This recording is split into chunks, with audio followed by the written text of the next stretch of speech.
श्री स्वामी समर्थ सगळ्यांना। आज मी तुम्हाला तांदळाच्या पिठापासून पापड बनवून दाखवणार आहे। त्यासाठी लागणारं साहित्य पापड खार, हिंग, मीठ आणि जिरा आणि ओव्याचा भरडा करून घेतलेला आहे। त्याने चव छान लागते त्याला।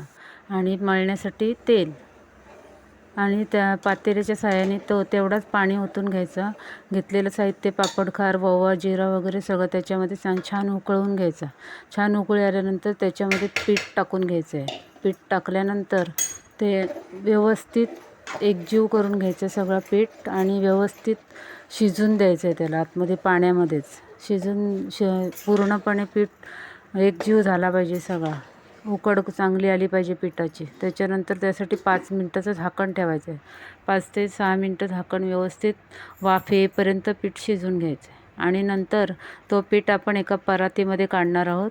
आणि नंतर एका तांब्याच्या साहाय्याने जशी आपण पावभाजी मॅश करतो त्याप्रमाणे त्या पिठाला आपण मॅश करून घ्यायचं आहे। मॅश करून झाल्यानंतर व्यवस्थित त्याचा छानपैकी गोळा करून घ्यायचा आहे। बघा माझे 2 गोळे झालेत अर्धा किलोमध्ये। अर्धा किलो पिठाचे 2 गोळे झालेत माझे। आता त्याचे छोटे छोटे गोळे करून घ्यायचे आहेत आणि मस्त पोलपाटावर लाटून घ्यायचे आहेत। सासूबाई लाटतायत माझ्या। पापड मोठाच आहे हो, नंतर करणार आहे तो होणार आहे मोठा। एवढा मोठा पापड झाला माझा। बघा सुकून हा एवढा झालेला आहे। तळल्यानंतर त्याची साईज बघा किती झाली ते। एकदम छान कुरकुरीत झालेले आहेत। श्री स्वामी समर्थ। व्हिडिओ आवडले असेल तर लाईक करा, शेअर करा, सबस्क्राईब करा। श्री स्वामी समर्थ।